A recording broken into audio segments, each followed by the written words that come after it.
वक्रतुंड महाकाय सूर्यकोटिसम्प्रभ निर्विघ्नं कुरु मे देव सर्वकार्येषु सर्वदा। सद्गुरु ने चरणे नमो वड़ी मागू प्रेम प्रसाद दया करी गुरु दीजियो हरि स्वयंमृत स्वाद।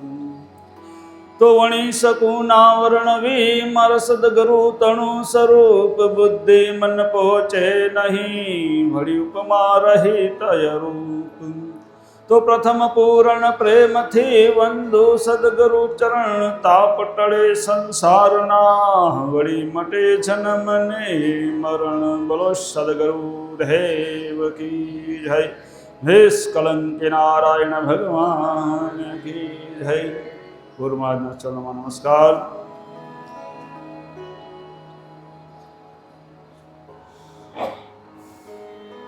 તેમજ આજના આપણા 11 દિવસીય અનુષ્ઠાનના છઠ્ઠા દિવસના બીજા શસ્ત્રમાં ઉપસ્થિત એવા સંત શ્રી છગન બાપા તેમજ અહીં બિરાજમાન મુખી મહારાજો, વડીલો, માતાઓ, બહેનો ને જુવાનો એમ સર્વે હરિભક્તોના હૃદયમાં બિરાજમાન પરમ કૃપાળુ પરમ ચેતન્ય પરમાત્માને મારા કોટી કોટી પ્રણામ। આપણી જે 2 દિવસથી વાત ચાલુ છે, છગન બાપો પણ એમની છટામાં આપણે પણ જ્ઞાન પીરસી જાય બધાને સૌને કે જે મહાપુરુષોના આખ્યાન સંભળાવેલા એ જે મહાપુરુષો હતા ને એ બધાએ સતપંથી હતા। સતપંથી એટલે કે સતપંથ સમાજમાં ભળે એને સતપંથી કહેવાય એવું નથી, પણ જે સતના માર્ગે હાલે એ સતપંથી। સમાજમાં હોય કે કોઈ બી સમાજમાં હોય, કોઈ બી જ્ઞાતિનો હોય અને ગમે ત્યાં હોય, જે સતના માર્ગે હાલે, જે સત માટે જીવન જીવે, સતને પામવા માટે એનું જીવનનું લક્ષ્ય હોય એ સતપંથી। સતપંથ સમાજમાં તો ઘણા હોય, એમાં સતપંથી હોય ને ભરતીએ હોય। તો જે બાપા હોય મહાપુરુષના આખ્યાન આપ્યા એ બધા સતપંથી જ હતા, ભલે આપણી સતપંથ સમાજમાં થયા હોય કે ગમે ત્યાં થયા હોય। અને એ બધા સત્પંથીઓના લક્ષણો જે આ સદગુરુમાં જે બતાવ્યા એ સત્પંથના સ્વરૂપમાં એ લક્ષણ એ બધાની અંદર હોય। ધર્મના નિયમ ગમે ત્યાં જાઓ એક જ હોય, એમાં કોઈ ફેરફાર થાય નહીં। ધર્મના નિયમમાં સત જ હોય, કોઈ બી સમાજમાં હોય કે ગમે ત્યાં હમલો કોઈ બી જ્ઞાતિનો હોય એના માટે એક જ હોય, કેમ કે સત બધા માટે એક જ છે, પરમાત્મા બધા માટે એક જ છે। હરિના દરબારમાં જ્ઞાતિની પાતિની જ્ઞાતિને પાતી હોતી નથી। હરિને ભજે સો હરિનો, બાકી બીજું કોઈ હરિનો નથી। તો આપણે જે એમ લોકો સદગુરુમાં જે બતાવેલા સાર કાઢીને અર્ક કાઢીને જે 3 ટીપા આપ્યા, જેના ટેક પ્રતિજ્ઞાને નિયમરૂપી, એનામાં ટેકનું હજી વિવરણ ચાલુ હતું અને ટેકની અંદર વાત ચાલુ ક્યાં પહોંચી હતી કાલે?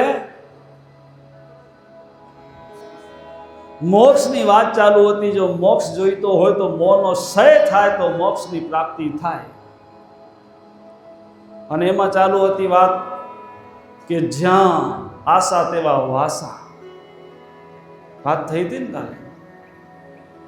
પોત્રો ને પડપોતરાની બધી પાછો ઘરે આવે રિટર્ન। બાપાએ જરાક વાત કરી હતી, બહુ સત્કર્મ કર્યા, સારા સારા કર્યા હોય તો આમ લોકો કોઈ કરોડપતિ માણસના ત્યાં જન્મે અને એમ કૂતરા બિલાડાને કહેતા હતા ને સુગંધ ના હોય પણ હાબુ બાબુ લગાડે એટલે સુગંધ આવે। બાપો કે છગન બાપુ કે હાબુ બાબુથી નવડાવે એટલે એમ કે જરાક સુગંધ આવે, ધજ થઈ રહે, બાકી કૂતરામાં સુગંધ ન આવે।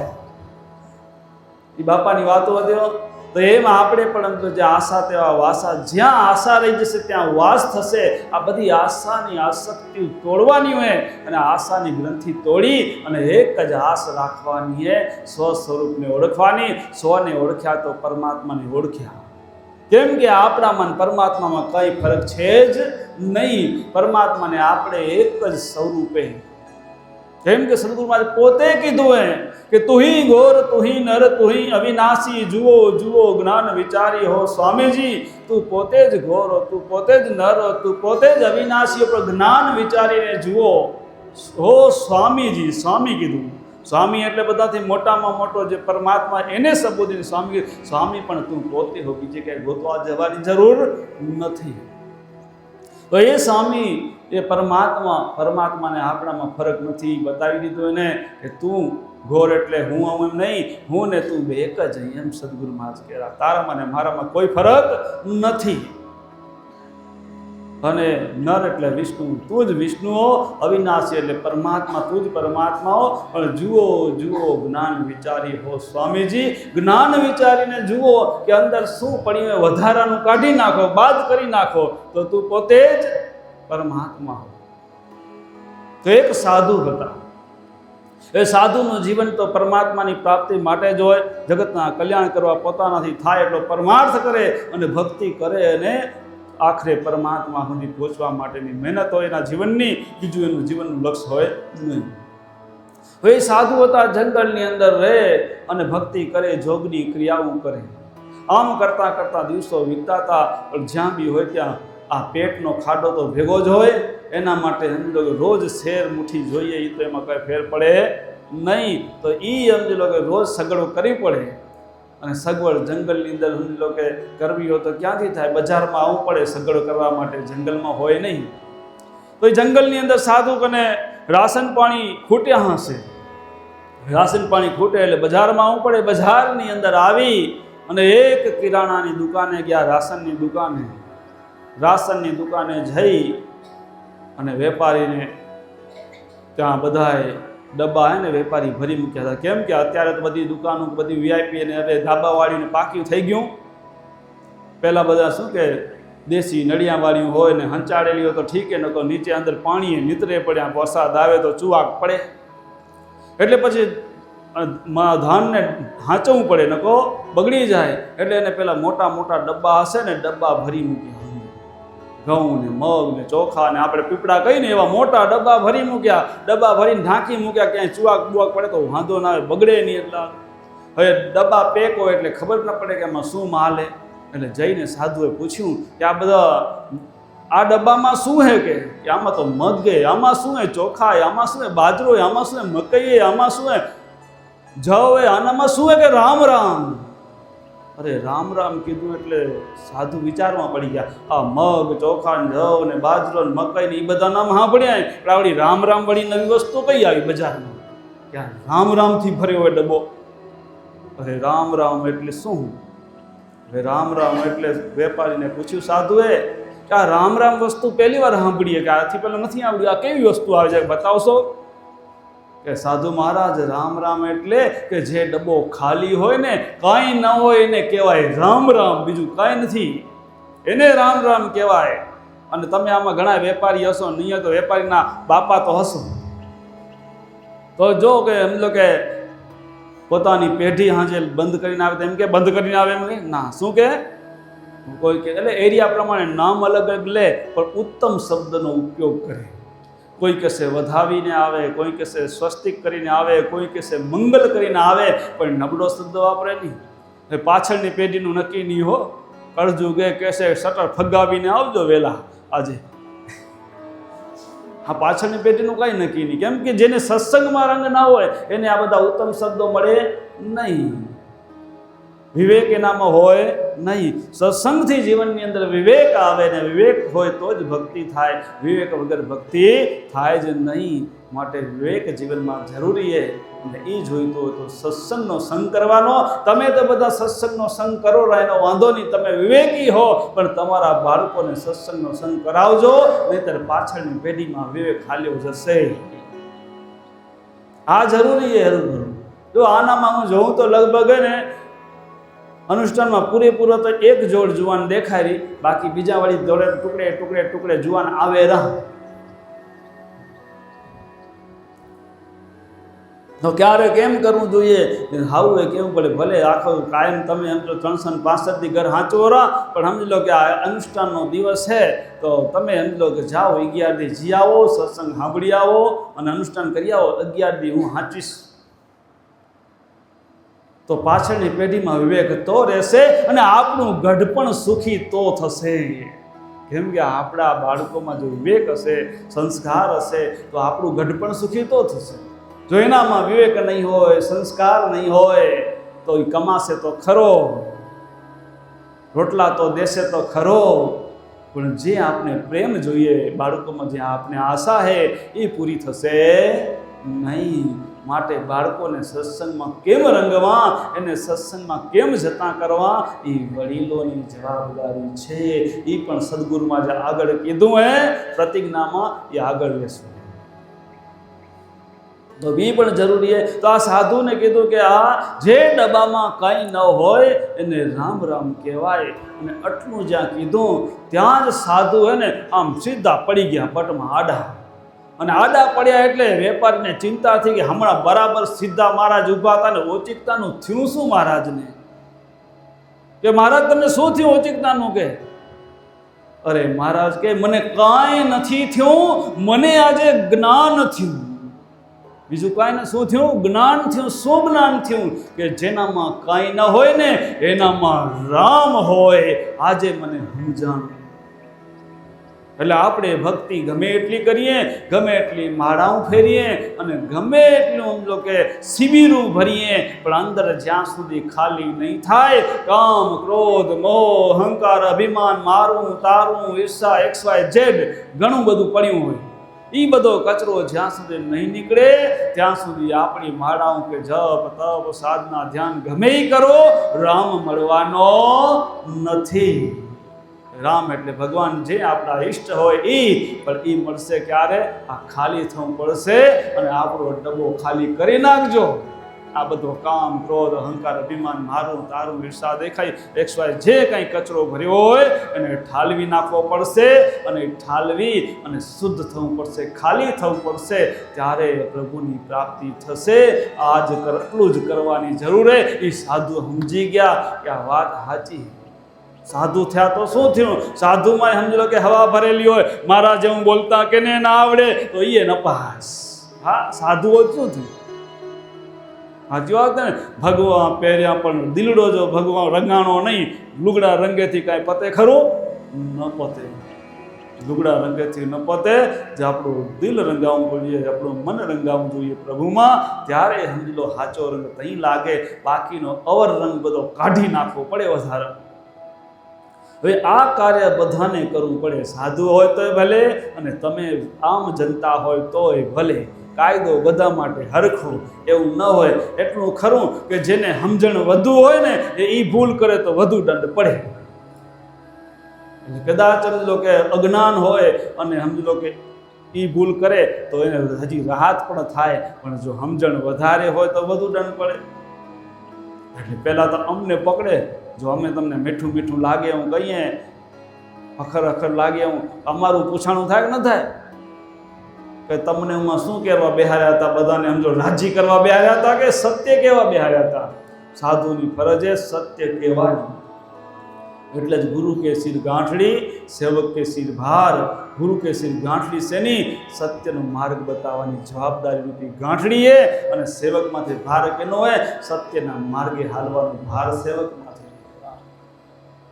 તો અહીં સમજી લો કે પાર ઉકરાશે, નહીંતર પાર નહીં ઉકરાય. ગુરુ કર્યા પણ એમાં સમજી લો કે ગુરુના વચન પાડ્યા નહીં. ગુરુના વચન એટલે કે સદગુરુ મહારાજના વચન એ જ. બીજા અમારા ઘરના કંઈ નહીં. અમારા ઘરનું હોય તો ના હાલે ને. જે તો શાસ્ત્રનું હોય, વેદને આધારે હોય, એ જ સમજો સત્ય. તો એ વચનો આપણા જીવનમાં ઉતરે તો આપણે તો મોનો ક્ષય થાય અને મોક્ષ સુધી તો પહોંચાય. તો આપણે અંદર જો જે કચરો કાઢશું, કઈ નીકળશે? જગતનો મોહ છૂટશે. મોહ એટલે આસક્તિ, આશા. એ આશાઓ છૂટશે ત્યારે આપણું અંદર અંતકરણ શુદ્ધ થશે. અંદર આપણો ડબ્બો ખાલી તો થશે. એ ડબ્બો ખાલી થશે તો જ આપણું કલ્યાણ થશે, તો જ આપણી મોક્ષ ગતિ થશે અને તો પરમાત્મા સુધી પહોંચાશે, નહીંતર પહોંચાશે નહીં. સાધુ ભલે ક ન હોય, એકબીજા સાધુ હતા. સાધુ બહુ તપસ્વી હતા, બહુ જ એમનો ભક્તિના માર્ગમાં રંગાયેલા હતા અને ભક્તિ કરે ને એમનો જીવન એનું કોઈ આસક્તિ નહીં, એના જીવનમાં પૂર્ણ એમનો કે પરિપક્વ તપસ્વી એવા મહાપુરુષ હતા.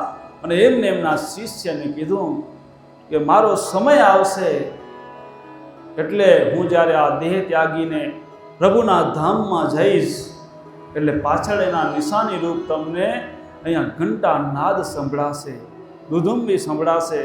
આ કીધું કે આનો અવાજ સંભળાય, ઘંટા નાદ હું જઉં એટલે સમજવાનું કે હું પ્રભુના ધામમાં પહોંચી ગયો. હવે સાધુ બહુ પહોંચેલા અને સાધુ એમ લોકો કીધી ખોટું ન બોલે, એના શિષ્યને એના ઉપર પૂરેપૂરો વિશ્વાસ, શ્રદ્ધા અને આમ કરતાં કરતાં એ સાધુનો અંતિમ સમય આવી ચૂક્યો આ દેહ છોડવાનો. હવે આ દેહ છોડવાનો અંતિમ સમય આવ્યો એટલે દેહ તો છોડ્યો, પણ જે સાધુએ કીધું હતું એમાંનું કોઈએ ચિહ્ન થયું નહીં, કાંઈ સમજો કે ઘંટાના દૂધની કાંઈ સંભળાણા નહીં. એટલે એનો જે ખાસ શિષ્ય હતો એને જ કીધું હતું, એને ચિંતા થવા માંડી કે આ મહારાજનું શું થયું હશે, કે મહારાજ કીધી ખોટું કે નહીં ને આ કેમ બન્યું, કે આ બને જ નહીં, કે પણ થયું કેમ, શું મહારાજની અધોગતિ થઈ હશે, નરકમાં ગયા હશે કે શું થયું હશે, એ ચિંતા. હવે એમ લોકો દેહ છોડ્યા પછી તો એમ લોકો દુનિયાનો જે વ્યવહાર હોય બધો કરવાનો હોય, એમ લોકો આમ જનતા હોય તો 12 ને 13 થાય અને એમ લોકો સાધુ હોય તો એને 16સી કહેવાય. 16મે દિવસે એની 16સી કરવામાં આવે અને લોક ત્યાં સુધી બધા જે ઓળખીતા સાધુ સંતો આવે, જેમ આપણે બેસણામાં જઈએ ને એમ સાધુ સંતો ઓળખીતા એ પણ આવે ને જાય. હવે આ એના શિષ્યને ચિંતા કે આ મહારાજનું થયું શું હશે, કે મહારાજે કીધું કે ખોટું બોલે નહીં મહારાજ, અને આ થયું શું હશે કે મહારાજે કીધું એમાંનું કાંઈ નથી થયું, તો હવે મહારાજની ગતિ કઈ થઈ હશે. આ માયને માય ચિંતા થાય. એટલે ચિંતા હોય ને તો ચહેરો પડી ગયો એમ ખબર ન પડે, કે માણ ઢીલું થઈ જાય. એટલે એકબીજા ઓળખીતા સાધુ હશે આયા. હવે ત્યાં સાધુ આયા એટલે બધાને મળ્યા અને આ શિષ્યને મળ્યા એટલે જોયું કે ચહેરો પડેલો દીઠો. એટલે પૂછ્યું, કેમ બેટા આમ ઢીલો બેઠો, શું કે મહારાજ બીજું કાંઈ નહીં, પણ ગુરુ મહારાજે કીને વચન આપ્યું હતું કે હું જ્યારે આ દેહ છોડીશ ને ત્યારે તને ઘંટા નાદ સંભળાશે, દુધુંબી સંભળાશે એટલે સમજે કે હું પ્રભુના ધામમાં પહોંચી ગયો અને એમાંનું કાંઈ નથી થયું, તો મહારાજનું થયું શું હશે. તઈ કે એક કામ કરું કે મહારાજે જ્યારે દેહ છોડ્યો ત્યારે કઈ સ્થિતિમાં હતા ને કઈ જગ્યાએ હતા એટલું મને બતાવો. એ કે પેલી ઝૂંપડીમાં એ હુતા હતા. પહેલાં આ બધા આલિશાન બધા મકાન નહોતા, પહેલાં ઝૂંપડા જ હતા આગળના વખતમાં, અને એ વખતે ઝૂંપડીમાં સૂતા હતા. એટલું કીધું તો કે હાલ ત્યાં, અને મને એ ઝૂંપડીમાં સાધુ કઈ રીતે હુતા હતા અને કઈ જગ્યાએ હુતા હતા એ તું મને હોઈને બતાવ. એટલે ત્યાં લઈ ગયા યાવમાં, અને સાધુ જેમ હુતા હતા એમ પેલો શિષ્ય એ સ્થિતિમાં હૂતો, જે પડખે હુતા હતા એ પડખે હૂતો, અને જે જગ્યાએ હુતા હતા એ જગ્યા ઉપર એવી રીતે હોઈને બતાવ્યું. અને એટલે પછી ત્યાં જ પેલા સાધુએ કીધું હવે ઊભો થઈ જા. ઊભો કરી અને એ સાધુ જે આવ્યા હતા બીજા એ પણ જ્ઞાની હતા, ત્યાં એ જ સ્થિતિમાં પોતે હુતા. અને એ પોતે જ્યારે હુતા ને એટલે એની સીધી દ્રષ્ટિ એક બોરડીમાં પડતી હતી, અને બોરડીમાં એ દ્રષ્ટિમાં સીધું સમજી લો કે નજરમાં એક બોરું પાકલ દેખાતું હતું. અને કીધું કે જા, કે સામે જે બોરું દેખાયું ને પાકલ એ તોડી આવ. શિષ્યને કીધું જા, અને એ બોરું તોડી આવી અને એને કીધું કે આ બોરું તું હવે તોડ. જ્યાં બોરું તોડ્યું ને તો અંદર એક કીડો નીકળ્યો, અંદર બોરાનો જેટલો ગર્ભ જે કહેવાય ને એ બધો માલ ખાઈ ગયો તો ખાલી બહારનું કવળ અને ઠળિયો બચ્યો હતો, અને કીડો એમલો ખાઈને તૃપ્ત થઈને મોજમાં બેઠો હતો. હવે એ એમ લોકો મોજમાં અંદર કીડો બેઠો હતો. એટલે પેલા સાધુએ કીધું આ તમારા ગુરુ. એવું બને ખરું? આ અમારા ગુરુ કીડો થાય કે નહીં? એ તો કેટલી ભક્તિ હતી, કેટલા એને કોઈ જગતની કોઈ આસક્તિ નથી, મોહ નહોતો, અને આવા તપસ્વી જીવ અને આ કીડો થાય ખરા? એ બને જ નહીં. શિષ્ય કે એવું નથી કે જે એને કોઈ મોહ તો અમે એને ઓળખી રહ્યા, એ પરિપક્વ હતા, છતાંય જ્યારે એને દેહ છોડ્યો ને એની દ્રષ્ટિ બોરડી ઉપર ગઈ ને બોરું દીઠું ને એને ખાવાની ખાલી એક ઈચ્છાથી, બોરું ખાવાની ઈચ્છાથી, અને દેહ છૂટી ગયો અને આશા રહી ગઈ બોરું ખાવાની. આશા તેવા વાસા, એક આનો બોરા ખાવાના મોહના કારણે બોરું ખાવા જો મનુષ્ય દેહ ધારણ કરે તો કેટલો સમય લાગી જાય? મનુષ્ય દેહ ધારણ કરે તો 9 મહિના ગર્ભમાં રહેવું પડે, પછી આવીને એમ લો કે દૂધ પીવે, દૂધ પીને પછી દૂધિયા દાંત આવે અને પછી થોડું થોડું એમ લો ખાતા શીખે, તઈથી બોરું ખાવાનો વારો આવે. પણ સમજો કે આજને બીજી તો જગતની કોઈ આસક્તિ નથી, એક બોરું ખાવાની ઈચ્છાથી એટલે કીડાનો અવતાર જડ્યો. અને કીડો તો સમજો કે આ અઠવાડિયામાં થઈ જાય ને અઠવાડિયામાં મરી જાય, અઠવાડિયામાં પતી જાય બધું. હવે અઠવાડિયામાં એ પતી જાય, આ કીડો થઈને આવ્યા અને એ જે બોરામાં નજર પડી હતી એ જ બોરું ખાઈ લીધું અને હવે તૃપ્ત થઈને બેઠા. હવે એને બીજી કોઈ આસક્તિ છે નહીં. જા અને હવે ગંગાજીમાં પધરાવી આવો એટલે એની પાછા એના સમજો કે વૈકુંઠ ગમન કરશે, પ્રભુના ધામમાં પહોંચી જશે. અને શિષ્ય ગયો ને કીડાને જ્યાં ગંગાજીમાં પધરાયો અને ઘંટાના હાથે દુદંભી વાગવા માંડ્યા. હવે તારા ગુરુજી પહોંચી ગયા પાછા પ્રભુના ધામમાં. ખાલી આટલી આસક્તિ, આટલો મોહ રહી ગયો તો તોય એને સમજી લો કે આ જગતની અંદર પાછું આવું પડ્યું. મોહ આશા પૂરી કરવા માટે આપણે કેટલી આશાઓના આમલો ઢગલા લઈને બેઠા હશું. હવે આ બધી આશાઓ આપણી અંદર ભર્યું પડ્યું હશે, દુનિયાને ખબર હોય કે ન હોય, પણ અંદર જે આશાના ઢગલા પડ્યા હોય અને આશાઓ જો રહી ગયું તો આશા પૂરી કરવા માટે પાછું આવવું પડે. અને જેવી જેવી આશાઓ હોય એ પ્રમાણે અવતાર મળે. એમાંય પાછું કદાચ લોકો બહુ જ દાન ને પૂર્ણ કર્યા, બધું જ કર્યું, પણ આશાઓ રહી ગયું તો ભક્તિ પણ કરી હોય, આશાઓ રહી ગયું તો પાછું આવવું પડે ને પડે. માટે આશાઓ રાખવ્યું નહીં, કર્મ કરતો જવું. મનુષ્ય દેહ મળ્યો હોય પોતાની ફરજ કરતી જવી, ધંધો રોજગાર બધું કરતું જવું અને દેહ આગળ વધતું જવું, પણ આશા રાખવી તો એક પ્રભુની, મોહ રાખવો તો એક પ્રભુનો, બસ બીજા કોઈનો મોહ રાખવો નહીં. કર્મ કર્યા વગર તો ચાલશે નહીં. તો મોહ કેનો રાખવો? પરમાત્માનો રાખવો, બીજા કોઈનો મોહ રાખવો. એક પરમાત્માનો મોહ. પરમાત્મા છે ક્યાં? તો પરમાત્મા તું પોતે હો, પછી મોહ રાખવાનો રહીએ નથી રહેતો. બસ તું તને જાણી લે, પછી મોહ ક્યાં? તુહી ઘોર તુહી નર તુજ અવિનાશી. અવિનાશી કોણે? જેનો નાશ નથી. બ્રહ્મા વિષ્ણુ મહેશ એમથી પણ પર. બ્રહ્મા વિષ્ણુ મહેશ એ તો ગુણમાં હે. બ્રહ્માજી રજોગુણમાં હે, વિષ્ણુ સત્વગુણમાં હે, મહેશ તમોગુણમાં હે, અને શક્તિ એ પ્રકૃતિ રૂપ હે. તો આપણે સમજી લો કે પછી પરમાત્મા તો ગુણાતીત હે, એ બધાથી પર હે. ત્રણેય ગુણથી પર ને પ્રકૃતિથી પર એ પરમાત્મા. ને એ કોણ? તું પોતે જો. અને તારામાંથી પ્રકૃતિ ઉત્પન્ન થઈ અને એનામાંથી 3 ગુણ ઉત્પન્ન થયા, એ બધાની અંદર રમી રહ્યા હે.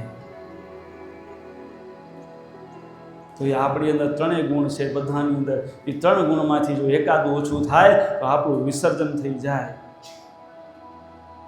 પ્રભાતિયામાં આવેલું, એ સંત કહે તમે જાગો રે, 10 દિશામાં રાજ તમારું, ઘર ઘર બેકા માંગો રે. 5 તત્વનો દેહ બન્યો છે, 3 ગુણ લગાયો ધાગો રે. 3 ગુણનો ધાગાથી આપણો જીવાત્મા આ દેહથી બંધાયેલો છે. અને એ ગુણાતીત થવું એ માટે આ શક્તિ મોહ બધું છોડતે એક જ પ્રભુની અને બધું જ છોડી અને સ્વયંમાં અંદર ઉતરી જાઓ. 100 ને ઓળખ્યો તો પરમાત્માને ઓળખ્યો. તુહી ઘોર તુહી નર તુહી અવિનાશી. બધું જ તું હો, પણ કે જેટલી સમજો કે લાયકાથી પ્રાપ્ત કરીએ એટલું મળે, એનાથી વધુ મળે નહીં. તો આપણે પણ ક્યાં સુધી જવું હોય તો શાસ્ત્રના વચનનું ચિંતન કરતો જાઉં અને પોતાની ભૂલ શોધતું જાઉં. એટલું કરશું ને તો આપણી ભૂલ પોતાને દેખાય કે ન દેખાય? હું પોતાની ભૂલ બીજાની તો ઝપાટે દેખાઈ જાય, પણ પોતાની જ જોવી ઓખી લાગે. પોતાની ભૂલ ગોતવી. બાકી બીજાની તો આમ ગયે ફેલાણું આમ દીકડું આમ હારી 3 આગળી હોય ને એ પાછી આપાજુ આવે કે તારું તો જો. તો આપણે આપણી ભૂલ દોષ, અને દોષ કોણ બતાવે? શાસ્ત્રો બતાવે. શાસ્ત્રો જેમ આપણામાં સમજી લો કે ચહેરામાં દાગ હોય એ અરીસો બતાવે, અને આપણા અંતકણમાં દાગ હોય એ શાસ્ત્ર બતાવે. અંતરના દાગ એ બતાવે. માટે શાસ્ત્રનું થોડુંક મનન ચિંતન કરવું, અને એમ કરશું ત્યારે આપણી ભૂલો સમજાશે, અને ત્યારે આપણો ડબ્બો ખાલી થશે. નહીંતર આ ડબ્બો ખાલી થનારો નથી. 4 યુગથી ભટકતો આવ્યો જીવાત્મા, હજી ખાલી થયો નહીં. મેં ભરતો જાયો, ભરતો જાયો, ભરતો જાયો. ડબ્બા હોય ને, આમ જો કે આપણે દુનિયાદારીના, એનામાં તો લિમિટ હોય ભરવાની, કે આટલું ભરાય પછી માં છલકી જાય, ભરાય નહીં. પણ ભગવાને આ ડબ્બો એવો દીધો હોય અંતકણ રૂપી, કે એમાં આમ જો જેટલું નાખો ઘરતું જ જાય, ઘરતું જ જાય, ઘરતું જ જાય, એનો છેડો ના આવે. એવા કેટલાય જન્મના અંદરમાં એમ લોકો કચરા ભરતા ભરતા ભરતા આજે કળયુગમાં આવી પહોંચ્યા અહીંયા. અને આ બધું સમજાતું આવે એમ પાછા મનને વારવું પડે.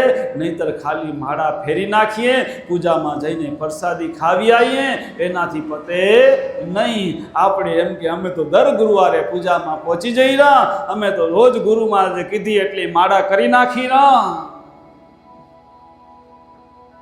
આ બધું કરી નાખી રહ્યા, પણ માય બીજું કીધું એ કાંઈ કરતા નથી. એટલે જ પૂરું ગણેલી માળા કરે ગણાયો પૂરેપૂરી. મહારાજ કીધું એટલી જ થવી કે વધુ થાય તો થોડું હાલે. ભજનમાં કીધું ને, આ જિંદગીના ચોપડામાં સરવાળો માંજેમાં આવ્યો ને, માળાના મણકામાં માધવને માપ્યા. માપ્યા ભગવાનને પૂરેપૂરા. મહારાજ કીધું 5 માળા, એટલે ભગવાનને માપીને 5 માળા પૂરી. માળાના મણકામાં માધવને માપ્યા. એમાં લગભગ 50% હશે લોકો. 50% એટલે જે ભક્તિ કરેલા એમાં 50% હશે, બાકી તો એમાંથી ઓછા હશે. બાપા એવું હશે નહીં, 50% માપીને જ કરે, માપદંડ ફિક્સ બાંધેલો હોય. એટલાનું કહેવું પડ્યું મહાપુરુષોને કે માળાના મણકામાં માધવને માપ્યા. એ માપવાનો નથી, ભલે ટેક હોય, નિયમ હોય એ કરીએ, બાકી તો હાલતા ને ચાલતા લ્યો પ્રભુનું નામ. કામ કરો, ખાઓ પીઓ, મોજ કરો, બધું જ કરો, એમાં પ્રભુને ભૂલો નહીં. કાલે ગોરા બાપાની વાત થઈ હતી ને, એ કામ કરતા કરતા એટલું ભાન ભૂલી ગયા કે ભગવાનના નામમાં ન થવાનું થઈ ગયું. પણ ભગવાને ભૂક્યા એને નહીં, છેલ્લી બાકી બધું એને પાછું મળી ગયું. એવા અનેક મહાપુરુષો થઈ ગયા જે ભગવાનમાં એટલા લીન થઈ ગયા કે પોતાનું જ ભાન ભૂલી ગયા. આપણે પોતાને ભૂલી જવાનું હોય, અને આપણે પોતાને ભૂલશું ને ત્યારે પ્રભુ મળશે. ત્યારે આપણો સમજો કે 100નો અનુભવ કંઈ થશે. આપણે પોતાને શું દેહ ભાવથી સમજી બેઠા, એટલે તો આપણે અસલ પોતે કોણ તો ઓળખાશે. જ્યાં સુધી દેહ ભાવમાં રમશું ત્યાં સુધી પોતે ઓળખાશો નહીં. દેહ ભાવમાં રમશું ત્યાં સુધી મોજ હશે નહીં. આ દેહને કેવો કેવો શણગારીએ, કેવો રૂપાળો હખર લાગે. એમાં કીધું ને, જીવતું સાને રહે છે ગુમાનમાં, તારે રહેવું ભાડાના મકાનમાં. જાણે કરે રંગને રોગાન, જાણે કાયમ લીધું છે વેચાણમાં. રંગને રોગાન કરે, શું કહેવાય, રંગમાં શું શું આવે, કયા કયા આવે કંપનીના? હવે એક તો માથે ગળી કલર કરે, હો ગેઢા ન દેખાય. હવે ડાયલી આવીને ગાંડી થાય બાપો કે આ જો આ આપણી આ પરિસ્થિતિ હે. એનાથી શું આપણી ઉંમર ઘટી જાય ખરી? જે છીએ આયરા.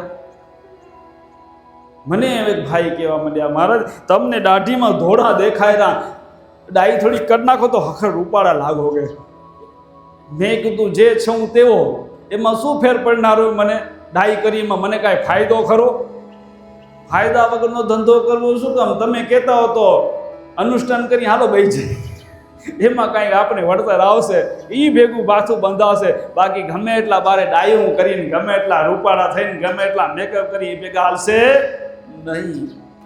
આ તો સમજો અહીંયા મૂકીને જવાનું હોય, કોઈ ખણી ગયું નથી, અને આ માટીનું પૂતળું કોઈ ખણી જવાનું નથી. એ જેવું છે તેવું અહીંયા જ રહેવાનું હે. જે ભેગું હાલનારું હે એની ચિંતા કરો ને. એની ચિંતા કોઈ કરતો નથી. કોક તમારા જેવા પાકા સત્પંથી હોય કરે, બરાબર? જે તમારા જેવા કોઈ પાકા સત્પંથી હોય કરે, બાકી બીજા કરે નહીં. તો મોહનો સય તઈ થશે કે આપણે આ દેહ ભાવમાંથી મુક્ત થશું અને આપણે આત્મભાવમાં ઉતરશું અંદર. ત્યારે હું છું કોણ, ક્યાંથી આવ્યો હું અને ક્યાં જવાનું હે, આનું ચિંતન કરશું. ક્યાંથી આવ્યા અહીં? પ્રભુના આપણે અંશ પ્રભુથી જુદા પડ્યા અહીં. માટે સ્વામી તમથી ઉપન્યા તમમાં સમાણા. પાછું ત્યાં પ્રભુમાંથી ઉત્પન્ન થાય અને એમાં પાછું સમાવાનું રહે. જેમાંથી ઉત્પન્ન થયા એમાં પાછા ભળી જશું. ત્યારે સમજી લો કે આપણો છેડો આવશે. ત્યાં સુધી છેડો આવશે નહીં. તો આપણે એમ લો ખાલી થઈ જઈએ તો આપણામાં પરમાત્મામાં ફરક કેટલો, છેટું કેટલું? તો આપણા અને પરમાત્મામાં મોહ રૂપી એમ લો કે આડું આવેલું કર્મના બંધન આડા આવેલા અને એ બધું ટાળવું હોય તો આપણે એનામાં અંતર કેટલું જાણવું હોય તો આપણામાં અને પરમાત્મામાં અંતર એકમાત્ર પાણી અને બરફ જેટલો છે. પાણી અને બરફ બંને એક કે જુદા? બે તો એક ને એક H2O, વિજ્ઞાનની ભાષામાં બે એક ને એક પાણી હોય કે બરફ હોય, પણ સ્વરૂપમાં ફરક પડી ગયો છે. બે એવા જ અને એક જ વસ્તુ હે, પણ ફરક કેટલો હોય? પાણી નિર્મળ હે જ્યારે બરફ કઠણ સખત હે. આટલો ફરક. વસ્તુ એક ને એક હે. એમ પરમાત્મા એ પાણી સ્વરૂપે અને આપણે બધા બરફ સ્વરૂપ હે. પરમાત્મા નિર્મળ હે અને જેમ પાણી હોય, કંઈક ગુસ્સો આવે ને કે પાણીની ડોલ ઘા કરજો અને લોહી નીકળશે નહીં? નીકળે. પાણીમાં આખો ભીંજાઈ જશે, રંગાઈ જશે પાણીમાં. એમ આપણે પણ પ્રભુમાં રંગાઈ જવાનું. પ્રભુમાં આપણું રોમે રોમ ભીંજાઈ જાય, રોમે રોમ રંગાઈ જાય પ્રભુમાં. એ કરવાનું છે. અને જો અમને લોકો જગતના દેહ ભાવ, મોહ, માયા, મમતા, આસક્તિ જો અંદર હશે ને તો આપણે એને બરફ જેવા, જેને કે કઠણ. ઘણા પહેલાના માણસો હોય ને તો નિર્મળ હતા. કાંઈ સમજી લો કે ઓરિજિનલ આમ લો કે દુઃખ કેનું પડતું હતું તો દુઃખ આમ શું કે આંસુ આવે, પણ આમ ઘણા દુઃખની વાતો થતી હોય ને તો લોકોને આંસુ આવી જતા આમ ડળ. પહેલાં ટીવી વાળા ડબલા શરૂઆતમાં આવ્યા ને એમાં પહેલાં કાર્યક્રમ એવા આવતા. હવે બધા બગડી ગયા કાર્યક્રમ. પહેલાં આમ કે કોઈ આવે જેસલ તોરલનું આવે ને સમજો કે રાજા ભરથરીનું આવે ને ગોપીચંદનું આવે ને એવા બધાના આવે. અને એવાના જ્યારે જેને કે કરુણ દ્રશ્ય આવે ને આ જોવાવાળાને આંખીમાં નેત્રે પડ્યું એવું હતું. અને હવે ગમે એવું બાજુમાં મળતું પડ્યું હોય ને તોય આંખી નથી નીતરતી માણને. હવે એવું થઈ ગયું. શમશાનમાં જાય ને તો એ ભેગા મોજથી જાય. પાણી લેતા આવજો બિસ્તરેલી વાય ભરતા આવજો આમ જઈરા. કરુણતા અંદર હૃદય કઠણ થતા જાય. માણસના હૃદય પાણા જેવા. સાચી વાત ખોટી વાત? એના અંદરથી આમ નિર્મળ દુઃખ લાગતું, એ દુઃખ બધા જતા રહ્યા. અને આવું થતું બિસ્તરી વોટર લેતા આવજો. મગને ગચવાર લાગી જાય તો શું કરવું? આ માણસની જેને કહેવાય વ્યથા બદલતી જાય રહી, માણસની વિચારધારા બદલતી જાય રહી, માણસના હૃદયમાં પરિવર્તન આવતું જાય રહ્યું અને માણસનું હૃદય કઠણ બરફ જેવું થતું જાય. જેમ પાણી ગના ઉપર નાળતો લોહી ન નીકળે, પણ ભલે ને આપણે બરફનો ગાંગડો ભેના ડોળા જેટલો કરનો હોય અને ખારમાં કે ઠોક જોતા લોહી ન કાઢે તો કહેજો, લોહી કાઢી નાખે. ભલે એટલો ભેના ડોળા જેટલો બરફનો ગાંગડો હોય. એમ આપણે પણ એવા થઈ ગયા કે અંદર આપણામાં કઠણપણું થતું જાય, નિર્મળતા જતી હાલી જાય. અને કળજુગનો માણસ ડુંગરિયા પાણા જેવું એનું હૃદય થતું જાય. એ ડુંગરિયા પાણા હોય ને એની અંદર ગમે એટલો આ બાપા હોય કે ગમે એટલો સત્સંગ અને સંભળાવે એવું ગીગો જેમ ગયો હતો ને તું સુગંધ ભમરો તેડી ગયો સુગંધ દેવો એને બતાવું ગુલાબની સુગંધ કેવી, ચંપાની સુગંધ કેવી, બધી સુગંધો. પણ ઓલો અંદર કચરો ગાલીને બેઠો તો નાકમાં ક્યાંથી એને સુગંધ આવે? એમ આપણે ડુંગરિયા પાણા થઈને જો સત્સંગમાં બેઠા આવીને તો સત્સંગમાં ઉતરે જ નહીં. એને હાગિયા પાણા થવું પડે તો સત્સંગ અંદર ઉતરે. તો એ અંદર જેમ હાગિયો પાણો હોય ને એ પાણીને ચૂઈ લે, પણ ડુંગરિયા પાણામાંથી રેડો તો માય કોરો ને કોરો જ રહે. એમ આપણે પણ નિર્મળ થઈએ તો આપણી અંદર સત્સંગ જ્ઞાન તો ઉતરે. નહીંતર સમજો ભે આગળ ભાગવત કહેવત હોય ને તો એવું સમજી લો કે ન થાય અને આપણા હૃદયમાં પરિવર્તન આવે ને સત્સંગની અંદર ગયા પછી કોઈક શબ્દ પકડી લઈએ તો આપણા જીવનનું 100% પરિણામ આવે. પણ શબ્દ પકડવામાં સમજણથી ને વિવેકથી પકડવો, નહીંતર સારું ગડબડ થઈ જાય એમાંય. હવે સત્સંગમાં શાસ્ત્રમાં તો એમ લખેલું હે, એક તલવાર જૂઠું બોલશો તો ખોશો ભવની કમાઈ, માટે હવે મારથી જૂઠું બોલવાનું બાંધ્યું. પણ પોતાને શું કહેવાય, ઓલું આવે ને સ્વાર્થ, ત્યાં પાછો બોલી નાખે. પણ કોઈને બીજાને ખબર હોય કે ભાઈ આનું આમે, તો બીજાને હવે ભાઈ એ તો એમ જ હતો, હું તો હરિશ્ચંદ્રનો દીકરો, બીજાની એ ઉઘાડી કરી નાખે. પોતાનું હોય તો એ છુપાવે અને બીજાનું પાધરું કરે. એટલે સમજો કે અર્થનો અનર્થ કરી નાખો.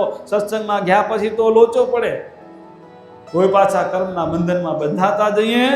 એટલે આપણે સમજો કે જે બી કરીએ એનામાં કર્મમાં ડંબદાઈએ, અને સત્ય કેને કહેવાય, જૂઠું કેને કહેવાય, એ વિવેક હોવો જોઈએ. એટલા માટે શાસ્ત્રમાં કીધું કે આપણે હાલ માલની હલકી કૂચી, ભેદની કૂચી મોટી, વેદ વાંચતા ભેદ ન જડ્યો ત્યાં મજૂરી તૂટી. હાલ અને માલ, હાલ એટલે શરીર, માલ એટલે મિલકત, ઈની કૂચી પણ હલકી. પણ વેદ વાંચતા ભેદ ન જડ્યો તો મજૂરી તૂટી. વેદ વાંચીએ, શાસ્ત્ર વાંચીએ, સત્સંગ સાંભળીએ અને જો ભેદ નામ જાણો તો અર્થનો અનર્થ થઈ જાય. પછી ભલે ને હરિશ્ચંદ્રના દીકરા થઈને ફેરતા હો તો લોચો પડે. તો હાલ માલની હલકી કૂચી, તો આ શરીરને અમને કે મિલકત એટલે કે હાલ માલ, માલમાંથી જે કમાણી થાય એમાં તો આપણે દસમ કાઢીએ, ધર્માદો કાઢીએ. આ શરીરનો ધર્માદો કાઢવો પડે. કાઢતા હસો બધા, આમાં દસમ કાઢી 10મો ભાગ કાઢીએ કમાણીમાંથી, બરાબર ને. આપણે એમ લો કે તો આમાંથી આપણા ભગવાનને શરીરનો 10મો ભાગ દેવો તો કેટલો દેવો પડે?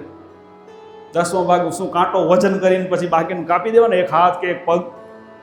ના. આપણે 24 કલાકની અંદર જે 10મો ભાગ સમય હોય એ પ્રભુ માટે વાપરવાનો. 10મો ભાગ સમય એટલે કેટલો થાય? 2.5 કલાક જેવો થાય. તો 2.5 કલાક ઓછામાં ઓછા રોજ પ્રભુ માટે વાપરવાના. હવે પ્રભુ માટે ઘણી રીતે વપરાય. આપણે ભગવાનનું સ્મરણ કરવા બેહો તો એ પ્રભુ માટે વપરાય, કોઈ સેવા કરો તો એ પ્રભુ માટે વપરાય, ગમે એની સેવા, દુખિયાની સેવા કરી આવો તો એ પ્રભુ માટે. કોઈ બી એમ તો કે જેમાં મારું નથી, જેમાં સ્વાર્થ નથી, જેમાં મોહ નથી, એ ગમે એ કાર્ય કરો એ બધી સેવા કહેવાય. કેમ કે પ્રભુની સેવા કરવી એટલે કઈ અગરબત્તી લઈને ફોટા આગળ ફરાવ્યા એટલે કે પ્રભુની સેવા થઈ ગઈ એવું નથી. એ તો આપણી એક આસ્થા है, એક ભાવના है. એ हम लोग के आस्था भावनाથી આપણા ઉપર પ્રભુની કૃપા તો ઉતરે અને એના કારણે આપણા વિઘ્નો કદાચ દૂર થાય. પણ આપણું મોટામાં મોટું જો વિઘ્ન દૂર કરવું હોય તો ખરેખર સેવા કેને કહેવાય એ સમજવું પડે. અને ખરેખર સેવા પ્રભુની તો આ બધામાં બેઠો હોય ને પ્રભુ જ બેઠો હોય, તો ગમે એની સેવા કરો એ પ્રભુની જ સેવા है. નહીં સેવા કરવી હોય કઈ થાય, મોનો સય થાય ને તો એ સાચી સેવા તો થઈ શકે. અને તો સમજી લો કે મોક્ષ થાય. અને એ મોક્ષ માટે પ્રભુથી પ્રેમ થવો જોઈએ, પરમાત્માથી પ્રેમ. અને ત્યારે પ્રેમ કીધું અહીં પાછું તો મોક્ષ થાય. હવે પરમાત્માથી પ્રેમ તો સમજી લો કે બધા કરતા હસો એમ માની લઈ, બાકી ગેરંટી તો કોઈને ન લેવાય. પ્રેમ કરો ખરા બધા પરમાત્માથી, પૂર્ણ પ્રેમ કેટલા કરોડા? સાચું કહેજો, ઈમાનદારીથી કરોડા?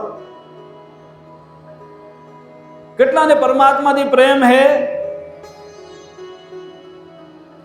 ઓ છે વાય હાથ ઊંચા થયા હો, કોક કરે ના પરમાત્માથી પ્રેમ. વાહ! હવે તો પરમાત્માને ઓળખો રા, જવાબ નથી દેતા. દે તમે ભલે એમ કહો કે પ્રેમ કરો રા, પણ ઓળખ્યા વગર કાંઈ પ્રેમ થતા હોય ખરા? એમને એમ પ્રેમ કેમ કરવો? મનોહરભાઈ, પ્રેમ થાય? ઓળખાણ વગર પ્રેમ કેમ થાય? ઓળખાણ વગર પ્રેમ થાય નહીં. પેલો પરમાત્માને ઓળખવો પડે. છે કેવો? આ દુનિયામાં વ્યવહારમાં જોઈએ તોય સમજી લો કે લગ્ન કરવા તો પહેલા સમજી લો કે ઇન્ટરવ્યુ લેવાય કે છે કેવા, કેટલું ભણ્યા હો, તમારા શું શોખ કે, તમને શું ભાવ ખાવાનું ભાવે રૂં, બધું સમજી લો કે પછી વળી આજકાલના જમાનામાં તો કોલ કરાર આવે ભેગા હો. આપણે 15 દી કે મહિને હોટલમાં હાલવાનું હો. આ જમાના પ્રમાણે બધું આવે. એટલે બધા એવા ના હોય, 100માંથી 2-4 એવા નીકળે. પછી બીજી દીકરી મારામાં ત્રાવું જોશે કે બધી અમે એવી નથી. પણ ક્યાંક ક્યાંક એવા કિસ્સા અમને સાંભળવા જડે. એટલે એક દીકરો આપણી સમાજનો એકદમ કમ્પ્લેટ હોશિયાર, ભણેલ ગણેલ, મુખીના મંત્રો બધા શીખી ગયેલો, મુખી થવાની પૂરી તૈયારી એની, અને એમ જેને કહેવાય શાસ્ત્ર પ્રમાણે જીવન એનું જીવે, પાછો ખાણી પીણી બધી ચોખ્ખી, કદી દનીમાં બેસીને ખાય નહીં, અને સમજી લો કે કાંઈ બધું ખાણી પીણી બધું એકદમ ચોખ્ખું, શાસ્ત્ર પ્રમાણે ડુંગળી લસણ કાંઈ નહીં ઘરમાં, બધું આમ ચોખ્ખું એકદમ. અને ઇન્ટરવ્યૂ આવ્યું, શું કે પછી પેણાવો તો પડે ને, મોટો થાય દીકરો, જ્યાં પેણાવાની વાત આવી એમ લો કે માગું આવ્યું હશે ને, 2 છોરાને ભેગા કર્યા ઇન્ટરવ્યૂમાં, બધું એમ પૂછવામાં આવ્યું કે કેમ તમારા શોખ ને શું, બધું પૂછતે એ પછી બાઈ તો આજકાલના જમાના પ્રમાણે કે ભલે આમ તેમ બધું. પછી ભાઈને ખબર કે અત્યારનો જમાનો સમજો કે ઇન્દિરા પછી એને એની સમાજનું જ રાજ હાલે. ઇન્દિરા આયા ને જ્યારે વડાપ્રધાનમાં, પછી એની સમાજનું રાજ હાલવા માંડી ગયું. એટલે પછી ભાઈ ડાયો બિચારો, જેમ બાઈ પૂછે ને બધાની હા કરતો આવે. એ કે આપણે આમ તમારો શું શોખ ને આમ, પછી આપણે એમ જો કે મહિને એકવાર હોટલમાં ફરવા હાલવાનું, જે કંઈ દીકરો હા કરતો આવે.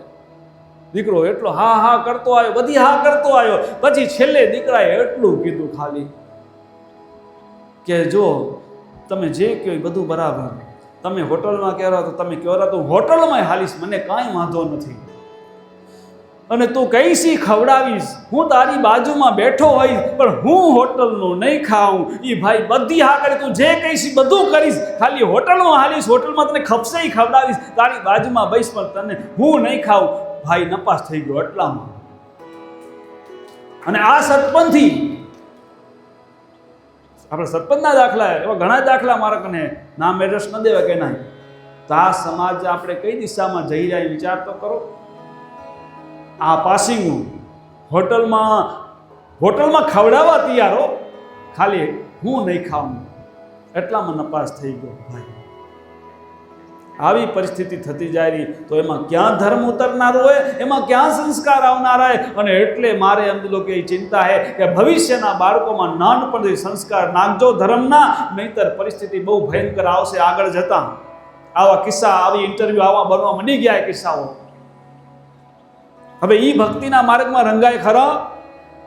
એ ભક્તિમાં ન રંગાય, એ માયા અને પ્રપંચમાં જ હાલે. એ ભાગ્યે કોઈ ઠોકર લાગે ને પરિવર્તન આવે તો ભલે, નહીંતર એમાં પરિવર્તન આવે ખરું? ના. જગતની મોજ કરો, આખી કાંઈ વળે નહીં. આ હાલત અત્યારે સ્થિતિ. તો આ જગતના મોહ, બહારનું ખાવું, હવે બહારનું ચોખ્ખું હોય, કેવું હોય, નબળું હોય, એ બધું જોતા નથી. અને જે આવી બધું સ્વાહ કરીએ તો આપણામાં અંદર ધર્મના સંસ્કાર ઉતરે નહીં. માટે નાનપણથી બાળકોને એવું સંસ્કાર નાખી દો. આજે મારે બીજી સમાજના અમુકના વખાણ એટલે કરવા પડે કે જેમ લોકો જે સંસ્કાર એના બાળકમાં નાખેલા ને, એના તમે સમજો કે પરિણામ જગતમાં જોવો રહ્યા ને, કે એટલે અંદર નાની નાની ઉંમરે, અત્યારે માનુકવાની અંદર 3 દીકરી હગી બોનું, જ્યારે સાધુથી ઉંમર કેટલી 12 વર્ષને 17 વર્ષ અને 21 વર્ષની દીકરી, નાની 12 વર્ષની દીકરી. એટલે એનો ક્યાંથી આવ્યો એટલા આવ્યો ભાવ, એ સંસ્કાર ક્યાંથી? ધર્મના સંસ્કાર જીવનમાં ઉતરે તો આવા વિચારો આવે. નહીતર પછી સમજી લો કે ખાલી હોટલમાં જવાની ના કે ને તોય વાંધો પડી જાય, સંસ્કાર ના હોય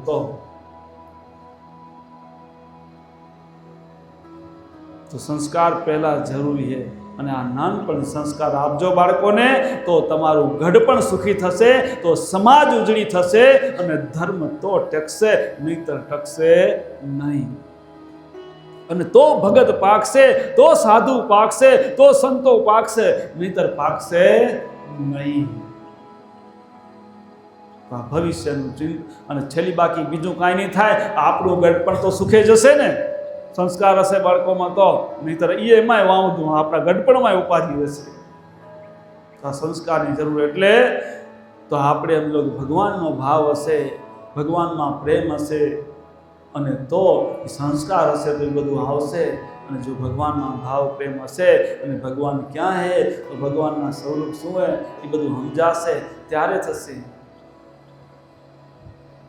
તો ભગવાન માં પ્રેમ, પરમાત્મામાં પ્રેમ ક્યારે થાય? જ્યારે એમાં પણ આપણી ઓળખાણ થાય. ત્યારે ઓળખાણ વગર હક પણ નથી થતા. પહેલાંની માઓ બેઠી બેઠી કે અમને ખબર નથી, જોયા નહોતા, તો એ થઈ ગયો. હા, પણ એના વડીલો જે હતા ને હટપણ કરનારા, એને સામે પેલા ખાનદાની જોઈતી કે આના દાદાવાળા કહેવાય, આના નાનાણા કહેવાય, પછી હટપણ કર્યા હતા. પેલા એ જોવાતું, દાદાવાળા નાનાણા જોતા એ કેવો પરિવાર હે. હવે જોવે શું જોવે? કાળા હે કે ધોળા હે કે શું હે કે કેમ હે કે કેવા, એમના કેટલું ભણ્યા ને એટલું. બાકી સંસ્કાર સમજો કે કલાક 2 કલાકમાં શું ખબર પડે? ગમે એટલી જાણ ખબર પડે? હરી કાંઈ ન પડે. પણ સંસ્કાર તો એના પરિવારમાંથી આવે કે કેવા સંસ્કારી એનો પરિવાર હે, કેવા એના પરિવારના વર્તને, એની પરિવારની સાથ કેવી હે, પહેલાં એ ઓળખાણ કાઢતા. પણ ઓળખાણ વગર થતું કાંઈ નહીં, હક પણ ન થતું. તો એમ ભગવાનથી આપણે જો સમજી લો કે પ્રેમ કરવો હોય, એનાથી સંબંધ બાંધવો હોય ને એના થઈ જવું હોય અને એના સુધી પહોંચવું હોય, તો આપણે એની પણ ઓળખાણ હોવી જોઈએ. તો એનાથી સંબંધ બંધાય અને તો એનાથી પ્રેમ થાય.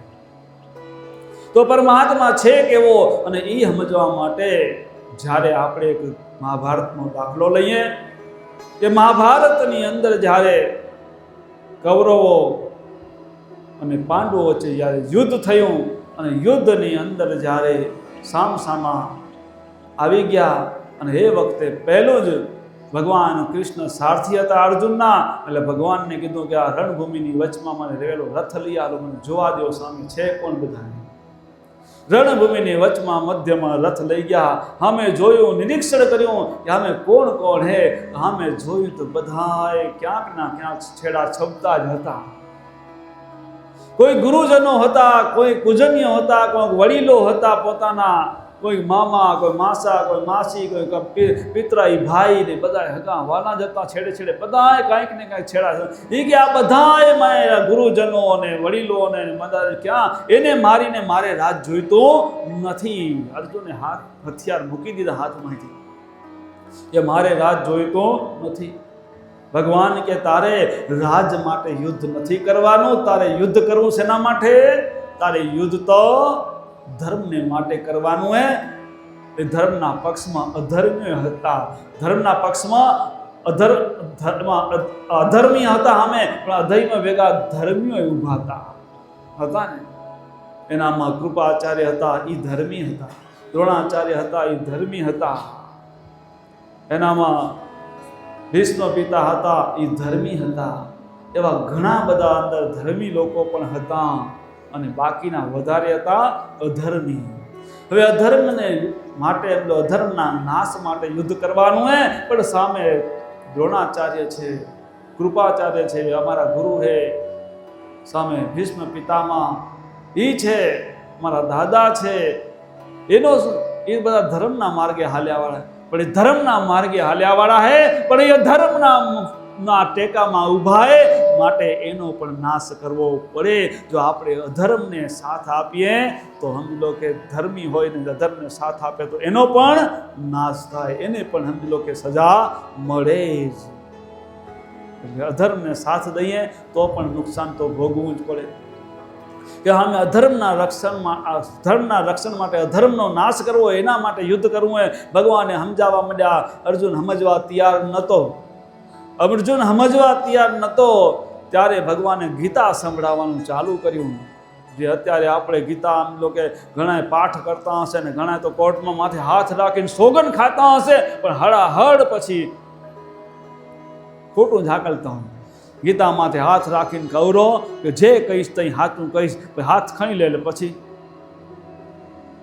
જે વકીલે શીખાડ્યું એમ કે. આ ગીતાનો ઉપયોગ આમ થાય કોર્ટમાં.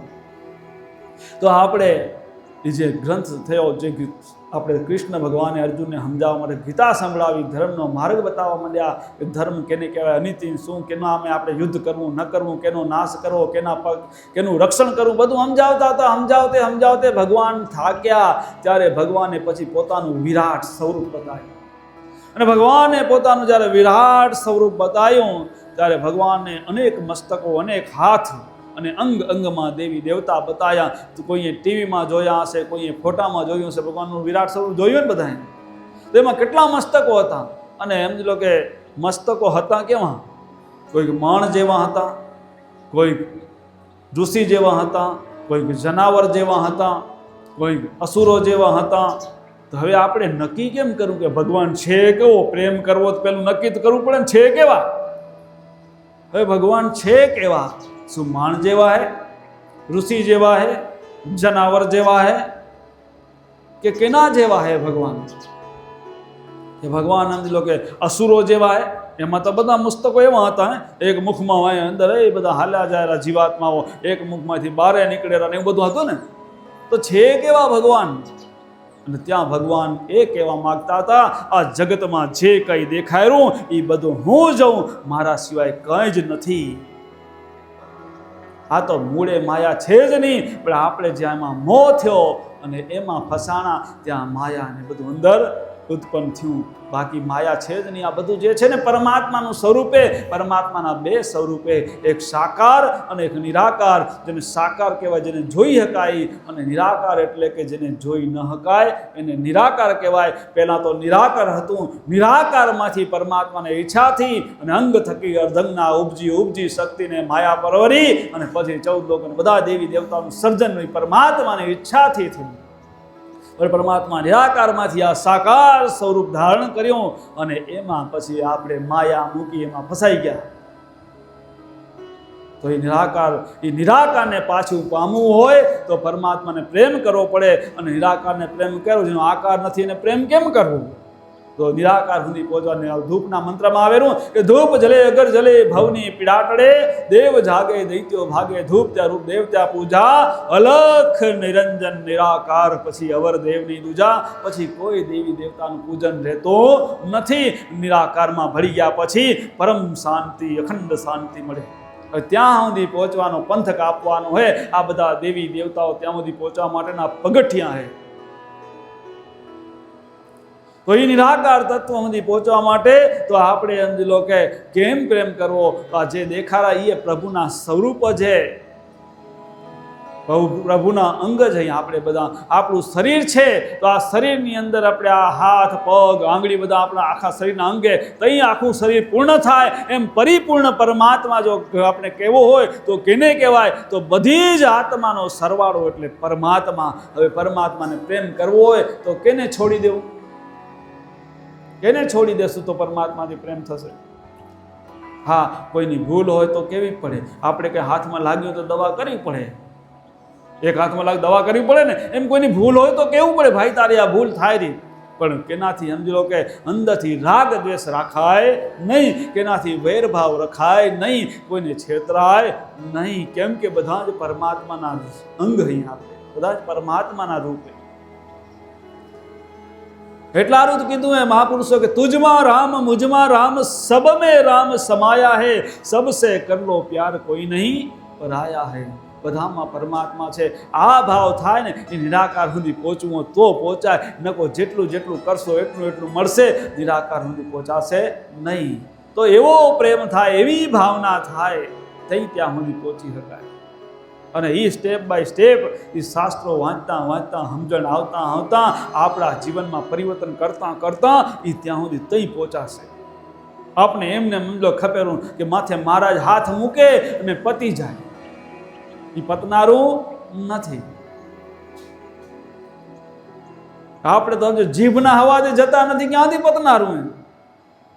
અમે ઘણી જગ્યાએ જઈએ ને સત્સંગ અર્થે ને ધર્મ ફેરીમાં જવાનું થાય, એટલે પછી કોક મળે તો એમ કે મહારાજ માથામાંથી હાથ મૂકો ને અમારું કલ્યાણ થઈ જાય. અરે એમ કલ્યાણ થતા હોય તો નાયાજીનું કલ્યાણ થઈ ગયું. 12 વર્ષ સુધી તપસ્યા ન કરાવી હોત, પણ જે અંદર જૂનો મળ પડ્યો હોય, આપણી વાત પહેલા હતી ને મળ વિક્ષેપને આવરણ, જે અંદર જૂનો મળ જે પાપ પડ્યા હે એ ન મટે ત્યાં સુધી સમજી લો કે અંતકરણ શુદ્ધ નહીં થાય ત્યાં સુધી તમારું મન સ્થિર થશે નહીં. તો એના માટે તપસ્યા કરાવી હતી. જેનો મળ જૂનો હતો, જેના જૂના એટલે મળ એટલે પાપ, એના પાપ જૂના છે, એ પાપમાંથી મુક્ત થવા માટે 12 વર્ષ સુધી નાયાજીને તપ કરવું પડ્યું. અને ત્યારે નાયાજી શુદ્ધ થયા અને ત્યારે સદગુરુમાં એના ઉપર હાથ મૂક્યો અને ત્યારે એને સમજો કે આત્મસાક્ષાત્કાર થયો. અને ત્યારે એના જીવનો ઉદ્ધાર પછી થાય. ત્યાં સુધી જીવનો ઉદ્ધાર થાય નહીં. અંદર પાપ લઈને ફરી પડ્યા ત્યાં સુધી ક્યાં વળતર આવે નહીં. તો પાપનો નાશ કોણ કરે? આપને જ કરવો પડે. તો તપસ્યા કરવી પડે, ભક્તિ કરવી પડે અને આપણા અવગુણ શોધીને કાઢવા પડે. આપણે એમ કે એમને પતી જાય, 11મું કરી નાખ્યું પતી ગયું. નહીં, અંદર જે મળ નીકળશે ત્યારે મન સ્થિર થશે. મળ વિક્ષેપને આવરણ, મળના પાપ એને મટાડવા માટે ભક્તિ કરવી પડશે. અને મન સ્થિર ત્યારે થશે કે મન લાગે કે ન લાગે જેમ તેમ કરીને મંડો. અને શાસ્ત્રમાં બતાવ્યા ઉપાય મન સ્થિર ન થતું તો ત્રાટક કરો, હું કરો, એ પ્રમાણે બધું કરતા જશું ત્યારે મન અભ્યાસથી સ્થિર થશે. તો મન સ્થિર ના થતું હોય, ભાગી જતું હોય તો પણ એના બધાના અંદર શાસ્ત્રોમાં ઘણા બધા ઉપાયો બતાવ્યા. જેમ સમજી લો કે દોરી ઉપર ચાલે, નટડીને ખેલ બતાવે, ખબર સર્કસ કરે. સર્કસ બધા જોયા હશે, જોયા ને દોરી ઉપર હાલે. હવે દોરી ઉપર જે હાલીને સર્કસ બતાવેલા એ પણ આપણા જેવા જ માણ હે કે નથી? છે તો આપણા જેવા. તો આપણા જેવા જ માણ હે એટલે આપણે અહીંયા બેઠા એમાંથી કોઈને એમના દોરી ઉપર હાલીને ખેલ બતાવી શકશું ખરા? ના, નહીં બતાવે. કેમ કે એને અભ્યાસ કર્યો હોય. એ અભ્યાસથી આમ તો અશક્ય હે, આપણા માટે અશક્ય હે. માણસ આ કઈ થાય? અશક્ય ને શક્ય શેનાથી બન્યું? અભ્યાસથી બન્યું. તો દરેક વસ્તુમાં અભ્યાસ જોઈએ. અભ્યાસ વગર કાંઈ થાય નહીં. તો એ સમજી લો કે જ્યારે એને ઈચ્છા થઈ હશે કે મને આ જગતની અંદર આ દોરી ઉપર હાલીને આ સર્કસનો ખેલ બતાવવો હોય એટલે ઈચ્છા કરીને થઈ ગયો સીધું? ના, પહેલું એને અભ્યાસ કર્યો હશે. પહેલી તો એને આટલી વેથ જેટલી દોરી ઊંચી બાંધી હશે, એના ઉપર અભ્યાસ કર્યો. એમાં જ્યારે સફળતા મળી હશે પછી 2 વેથ 3 વેથ એમ 1.5 વેથ પછી સમજો કે ફૂટ 2 ફૂટ 4 ફૂટ એમ ઊંચી કરતા ગયા. જેટલો સમજો ઊંચે ખેલ બતાવવો હશે એના ઉપર અભ્યાસમાં જ્યારે સફળ થયા હશે પછી ખુલ્લી માર્કેટમાં આવીને જગતની અંદર ખેલ બતાવવા પછી આવ્યા. જ્યારે ખેલ બતાવવા આવે અને આગળ સમજો કે જોવાવાળા સમજો કે બધાએ લોકો ઊભા હોય અને એ લોકો કોઈ વાતો કરતા હોય કે અવાજ કરતા હોય, ડખો કરતા હોય અને એ દોરી ઉપર જ્યારે હાલે તો એ એમ જુએ કે આ કોણ બોલેલું, શું કરેલા, એ જોવા જાય. એનું જીવન લક્ષ્ય શું હોય? એનું સીધું સામે દોરી ઉપર જ લક્ષ્ય હોય. આજુબાજુવાળા ગમે વાતો કરે કે ડખો થાય કે અવાજ થાય કે જે થતું હોય એ દોરી ઉપરથી લક્ષ્ય એનું દૂર કરે નહીં.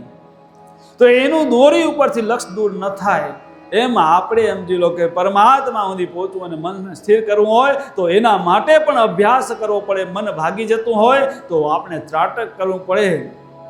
ત્રાટક એટલે જો અંતર ત્રાટક એટલે શ્વાસ ઉપર ત્રાટક, પણ એ આપણે અભ્યાસ નથી એટલે શ્વાસ ઉપર ધ્યાન રાખતા રાખતા મન ભાગી જાય તો પછી બાહ્ય ત્રાટક કરવું પડે. બાહ્ય ત્રાટક એટલે કે કોઈ બી એમ જો દ્રશ્ય હોય એ દ્રશ્ય ઉપર આપણે દ્રષ્ટિ રાખવાની અને એ દ્રષ્ટિ એના ઉપર પડી હોય અને પલકારો નહીં મારવાનો. ભગવાનનું જે ફોટું ગમતું હોય, ફોટું ના હોય તો ઓમકારો, ઓમકાર ના હોય તો જોત હોય, જોત ના હોય તો કોઈ બિંદુ હોય ને કાંઈ ના મળે ને તો ઘરમાં ચાંદલા તો હોય ને, જ્યાં બેઠા હોય તે નળી ઊંચી નીચી ન સીધી રેમાં સામે ચાંદલો ચડી અને ખુલ્લી આંખે ત્રાટક કરવાનું મન ભાગી જાય ત્યારે ખુલ્લી આંખે ત્રાટક કરતા કરતા અને આંખનો પલકારો નહીં મારવાનો. આંખમાંથી ભલે આંસુ આવે એનાથી કંઈ ન થાય પણ જ્યારે એમ લો કે આંખ થાકે ને પોતે બિચાઈ જાય એવો અભ્યાસ કરતાં કરતાં કરતાં કરતાં મન સ્થિર થાય. આ બધા અભ્યાસો કરવા પડે, એમને એમ થાય નહીં. અને આ અભ્યાસ તો કરો પણ એના સારું બીજું કે અંદર નવા કચરા ન જાય એની કાળજી રાખવી પડે. નકો પાછા અંદર કચરા, મોબાઈલ ને ઊન તેન મારું તારું સાસ બી કરવી બહુ થઈને ઊન તેન એમાં મંડ્યા પડ્યા હોય અને પછી બઈ રે હવા ના ત્રાટક કરવા. સમજ્યા? રોજ આ કચરા ભરવાના ચાલુ હોય માં બધા ફેલાણું ઢીકડું. હવે એ જે દ્રશ્યો તમે જુઓ એ બધાય રેકોર્ડ થતા આવ્યો. આપણા અંતકાળની અંદર બધું રેકોર્ડ થાય. આપણે આ કેમેરા લગાવેલા હોય ગમે ત્યાં સંસ્થામાં, ઓફિસોમાં બધાય, તો એ કેમેરા છે એ કેમેરા શું કામ કરે? એ કેમેરા જે કંઈ આગળ આવે એનું દ્રશ્ય રેકોર્ડિંગ કરતા આવે. એ બધું રેકોર્ડિંગ થાય. શેનામાં થાય? શું કહેવાય? Hard disk. એની હાર્ડ ડિસ્ક આવે, એમાં બધું રેકોર્ડ થતું આવે. અને એ રેકોર્ડ કાયમ થયા જ રાખે તો શું થાય? એની લિમિટો એટલું રેકોર્ડ થાય, બાકીનું ડિલેટ થતું આવે. કોઈમાં 15 દિનની કેપેસિટી હોય, કોઈની મહિનાની હોય, કોઈની 2 મહિનાની હોય, કોઈની 3 મહિનાની હોય, અને બાકીનું ડિલેટ થાય ને નવું અંદર હાલ્યું આવે. એમાં સારું હોય કે જૂનું હોય તો નીકળતું જાય, પણ આપણામાં એવું હોય કે નીકળતું નથી. જેટલું નવું નાખ્યા જ રાખો, અંદર કાઢવું પડે આપને તો નીકળે. એવું નથી કે ઓટોમેટિક ડિલેટ થાય. એના માટે ભક્તિ કરી અને ભક્તિથી ડિલેટ થાય. નામે પાતક છૂટે, નામે નાશે રોગ, નામ સમળો નહીં કોઈ તપ તીર્થ વર્તને જોગ. આ નામ સમળથી આપણી અંદર જે છે ને એ બધું ડિલેટ થાય. એના માટે આ ભક્તિ કરવી પડે. એટલા માટે નાયાજીને 12 વર્ષ સુધી તપવું પડ્યું હતું. તપસ્યા કરી ત્યારે એના અંદર જૂના બધા જે અંદર બધા રેકોર્ડ થઈ ગયા હતા, જૂના જન્મના અંતકાળમાં કચરા ભર્યા હતા, એ બધા ડિલેટ થઈ થયા. ડિલેટ ખબર પડે ને બધાને? બાપાઓ ડિલેટ ખબર પડે કે? ડિલેટ એટલે ભૂસી નાખવું, સાફ કરી નાખવું.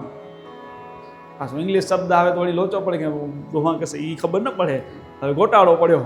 ડિલેટ એટલે ભૂઈ નાખવું, ચોખ્ખું કરવું, આપણું અંતકરણ શુદ્ધ કરવું, ચોખ્ખું સાફ કરવું. ડિલેટનો મતલબ વાયલા નાનકડા બાપાઓને ખબર હશે બધી, મોટા બાપાઓને કદાચ ખબર ન હોય. ત્યારે આપણું અંતકરણ શુદ્ધ થતું જાય, ભક્તિથી શુદ્ધ થતું જાય, અને ત્યારે સમજો કે નિર્મળ થાય અને આ બીજા કચરા ના જાય. પછી મન સ્થિર થશે અભ્યાસ કરતાં કરતાં, અને તઈ મનની ચંચળતા જશે ને ભગવાનનું મન તઈ રંગાશે. અને મળ વિક્ષેપને આવરણ, આ ત્રીજું આવરણ નડેલું. આવરણ નામ અજ્ઞાનતા. આપણામાં જે અજ્ઞાનતા પડી છે એ પણ આપને વિક્ષેપ રૂપ થાય. તો અજ્ઞાન શું હે? બધા આપણે જ્ઞાની, બધા સમજુ હોય કે એમ થાય. હું કાંઈ અજ્ઞાની એમ કોઈ કહેશે ના? કોઈ એમ નહીં કે હું અજ્ઞાની હોઉં. પણ અજ્ઞાન કયું હે? અજ્ઞાન એ હે કે આ બધો પરિવારમાં જે છે ને, આ મારા ઘરવાળા ને આ મારી ઘરવાળી ને આ મારા મા બાપ ને આ મારા મા ને આ મારો દીકરો ને આ મારો ભાઈ ને આ મારી વહુ ને આ મારા પોતરા, આ જ અજ્ઞાન હે. કેમ? એ કોઈ એમ કેનું ખરું? ગયા જન્મમાં કોક માં હતા, ગયા જન્મમાં કોક બાપ હતા, ગયા જન્મમાં કોક પતિ હતા, ગયા જન્મમાં કોક પત્ની હતા. એ હાથ ભાવના કરાર કરવાવાળા કોક જ હોય. બાકી બધા તો ઋણ સંબંધે આવી મળ્યા. સુતવી દારાને દે, લેવા દેવા જ્યારે મળશે માર્ગ લાગશે તે. આ ઋણના સંબંધે બધા સંબંધો જોડાણાય અને પોતપોતાના ઋણ પૂરા થશે અને પોતપોતાના માર્ગે હાલ્યા જશે. ઋણના સંબંધે ભેગા થયા. અને હું ભજન તો ઘણા ગાતા હોઉં. કોઈ કોઈનું નથી રે, કોઈ કોઈનું નથી રે, નાકના બધા મરો મથી ને રે. ગાવ કે ના ગાવ? અને ગાય તો એવા મોજમાં ગાય ને, કોઈ કોઈનું માથું હાલે આમ ડોલે પડ્યું ભેગું માથું. અને માથું ડોલતું હોય, ગવાતું હોય, અને ઘરે જાય ને બધું ખખેરીને જાય. પાછું ઘરે પહોંચે એટલે બધા મારા મારા મારા પાછા મારા થઈ જાય ચાલુ. હું જ્યાં સુધી બેઠા હોય પથારીમાં ત્યાં સુધી બરોબર, પથારી મૂકી નથી. મહારાજ તમારું તમને અર્પણ, છગન બાપા તમારું તમને અર્પણ, અમે જઈ રહ્યા. તઈ તો આ 4 જુગથી ધક્કા ખાતા આવ્યા. પાછું રિટર્ન અર્પણ કરીને જ ઉઠી રહ્યા. તઈ જો અંદર લેતા આવીએ, ઉતારતા આવીએ તો પરિવર્તન થતું જાય, તો પરિણામ મળે. તો કોઈ કોઈનું નથી. ઋણના સંબંધે ભેગા થયા અને ઋણ પૂરા થશે, છૂટા પડી જશું. માટે આપણી ફરજ છે એ કરવાની. જે આપણો જે ધર્મ આગળ આવ્યું હતું, ધર્મમાં પોતાની ફરજ સંબંધ પ્રમાણે જે ફરજ છે એ ફરજ અદા કરતા જાઓ અને ભક્તિ કરતા જાઓ. અને ક્યાંય મોહ રાખો નહીં. લક્ષ્ય તો પરમાત્માનું રાખી અને જીવન જીવતા જાઓ તો આપણો પંથ કપાતો જાય. બાકી તો બધા જ પરમાત્માના અંગ અહીં, બધા જ પરમાત્માના સ્વરૂપ અહીં. અને આપણે એટલા માટે સદગુરુ મહારાજ છે ને નમસ્કારના મંત્રમાં એ વિરાટ પરમાત્માના વિરાટ સ્વરૂપને નમસ્કારનો મંત્ર આપ્યો. સર્વદેવ ઋષિઓને નમસ્કાર. એમાં કાંઈ ભાઈ બાકી રાખ્યું હે? આ જગતનો કોઈ બી વસ્તુ બાકી હોય તો કયો?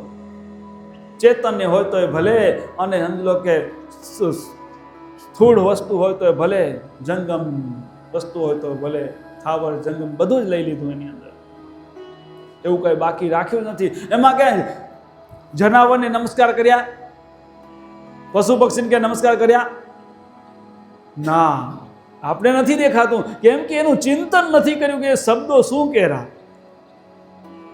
જો એમ એક એકનું નામ લે એ કોઈ જ, કેમ કે એમાં પણ અમુક લોકો આત્મા છે, એમાંય પરમાત્માનું અંશ છે, કાંઈ વસ્તુ છોડી જ નથી. એમાં આવે ને 5 કરોડી પ્રહલાદને નમસ્કાર, તો 5 કરોડી પ્રહલાદને નમસ્કાર. બાપાએ વાત કરી હતી પ્રહલાદની, તો 5 કરોડી પ્રહલાદ કયા કે જે પ્રહલાદના આમ લોકો શરણે ગયા, પ્રહલાદના બતાવેલા માર્ગે આવેલા, પ્રહલાદના રસ, એના વારામાં જે ભક્તો 5 કરોડ કર્યા એટલે 5 કરોડ પ્રહલાદને નમસ્કાર. જો 5 કરોડ ભક્તો બધા એ યુગના સતયુગના 5 કરોડ પ્રહલાદ ભક્તો થયા જેટલા, બધાના નામ તો અલગ અલગ હતા.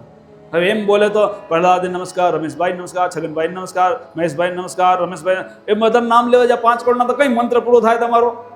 આખો દી થાય તો મંત્ર પૂરો ન થાય. પણ જેને કહેવાય ઘાઘરમાં સાગર સમાઈ જાય એવા સદગુરુના જે મંત્રો આપ્યા છે આપણે, ઘાઘરમાં સાગર સમાઈ જાય એવા. ઘાઘર એટલે ઘડો, અને સાગર તો વિશાળ હોય, તો એ સમજ લો કે ગળાની અંદર સમાઈ જાય એવા મંત્ર આપ્યા છે કે એક આટલા નાનામાં, જેમ સમજ લો કે રિલાયન્સ કંપનીવાળા કહે કે દુનિયા કર લો મુઠ્ઠી મેં ફોન બતાવે, આ એ દુનિયા આખી આછેડ ઉછેડ પદે કોન્ટેક્ટ થઈ જાય ફોનથી. એમ સમજો સદગુરુમાં મંત્ર એક ઘાઘરમાં સાગર સમાય એવા. હવે આ એક નમસ્કારનો મંત્ર એટલે પરમાત્માના વિરાટ સ્વરૂપ નમસ્કાર, એમાં કોઈ જ બાકી નથી રાખ્યું. દરેક દેવી દેવતાઓને 33 દેવતાઓને નમસ્કાર કરતા કરતા પછી સમજો કે અષ્ટકુલ પર્વતને નમસ્કાર, નવકુલ નાગને નમસ્કાર, એમ કરતે કરતે પછી બીજા પશુ પક્ષીને બધા નામ કેટલા લેવા, તે શું કીધું? 4 ખાણીને નમસ્કાર. 4 ખાણીને નમસ્કાર કીધું. 4 ખાણીમાં આવે શું? તો 4 ખાણીમાં પહેલી આવે સ્વેદજ ખાણ, ઉદબીજ ખાણ, ઇંડજ ખાણ અને જરાજ ખાણ. આ 4 ખાણ. હવે આ 4 ખાણમાં સ્વેદેજ ખાણ એટલે સેજે જન્મનારા ને સેજે મરનારા, 4 ખાણને નમસ્કાર. સેજે જન્મનારા ને સેજે મરનારા જે જીવાત્માઓ છે, જે બેક્ટેરિયા કે નાના નાના જીવજંતુ, એને પણ 4 ખાણને નમસ્કાર. એ સૂક્ષ્મ જીવાત્મા, એમાં પણ પરમાત્માનો વાસ છે. એ બધા પરમાત્માના જ અંગે. જગતમાં પરમાત્મા સિવાય કાંઈ જ નથી. જે દેખાયું બધું જ પરમાત્માનું છે, પણ બધાએ પોતપોતાના કર્મને આધીન પોતાના કર્મ ભોગવી રહ્યા. જ્યાં જીવપણું પામ્યા એ જીવાત્મા પોતાના કર્મ ભોગવેલા, બાકી શુદ્ધ થઈ જશે ત્યારે બધા જ પરમાત્મામાં ભળી જશે. તો 4 ખાણમાં તો સ્વેદજ ખાણ એટલે જે સેજે જન્મે ને સેજે મરે, એ સ્વેદજ ખાણ જીવાત્માઓ. પછી ઉદબીજ ખાણ, જે બીજમાંથી જન્મનારા, જે આમ લોકો ઝાડ વૃક્ષ છોડ છે એના બીજમાંથી જન્મેલા, એ બધા જીવાત્માઓ. તો એ બધા વૃક્ષોને પણ નમસ્કાર થઈ ગયા, છોડવાને નમસ્કાર થઈ ગયા, 18 વનસ્પતિ નમસ્કાર કરી દીધું. અને ઇંડજ ખાણી એટલે કઈ? જે ઈંડામાં જન્મે, જ્યાં પક્ષીઓ છે એ બધા, જે એને તો ઇંડજ ખાણ. અને જરાજ ખાણ એટલે મનુષ્ય જે જળમાં કે ઓરમાં વીટાય જન્મે, એ જરાજ ખાણ કહેવાય. એટલે મનુષ્ય હોય, ગાય, ભેંસ, કૂતરા, બિલાડા, આ બધા એવા 18 એ બધા છે, એ જરાજ ખાણમાં આવે. તો આ બધાને 4 ખાણને નમસ્કાર. હવે કાંઈ બાકી મૂક્યું ખરું? કેમ કે બધામાં પરમાત્મા બેઠો હોય, તો કોઈનાથી સદગુરુમાં આજે દ્વેષ ન કર્યો, કોઈને બાકી ન, બધામાં પરમાત્મા, સર્વને નમસ્કાર કર્યા. તો પછી વાંધો કે નથી કરવો જગતની અંદર? અને જ્યાં સુધી વાંધાને વચકા આપણા હૃદયમાં ભર્યા હે, ત્યાં સુધી શુદ્ધ પરમાત્માનું વલખ નિરાકાર રૂપને નહીં પામી શકી. વધુમાં વધુ દેવત્વ સુધી પહોંચશું, અને દેવત્વ સુધી પહોંચશું, દેવલોક સુધી પહોંચશું. તો એ તો શું હે? દેવલોક એક તો જાતનો મેળો હે. આ બારવાળાને કદાચ ખબર નહીં, કચ્છવાળાને ખબર હશે મેળાની. જખના મેળે જાઓ કે ન જાઓ? જખના મેળે તો એ મેળે જાઓ તો મેળામાં મજા કેટલી આવે. બાયુને ખબર ન હોય, ભાઈઓને જ ખબર હોય. જાય ને મેળે, પછી ભાઈ એને અમુક ટાઈમ થાય એટલે ભાઈ કહેશે હવે હાલો ઘરે. ભાઈ કહે હજી થોડીક વાર ફરીએ. પણ ભાઈ તકડ કરે કે બાયું તકડ કરે મેળામાંથી ઘરે જવાનું? ભાઈઓ તકડ કરે બાપુ. શું કામ? હવે અહીંયા વજન ખીચામાં ઓછું થઈ ગયું હોય, તો ખીચામાં વજન ઓછું થયું એટલે સમજવાનું કે હવે હાલો ઘરે. એટલે સમજો કે માલ ખૂટ્યો ખીચામાં. એમ આપણે દેવલોકમાં પહોંચીએ ને, તો દેવલોકમાં ક્યાં સુધી રહેવા જણે? જ્યાં સુધી તમારા સત્કર્મ ભક્તિનું ભાથું પુણ્ય હોય, ત્યાં સુધી દેવલોકમાં રહેવા જડે. એ ભાથું ખૂટે ને એટલે જાઓ પાછા મૃત્યુલોકમાં નવા કરણી કરવા. અને અહીંયા આ મૃત્યુલોક એને કરણી કમાવા માટેનો આપણો દેશ છે.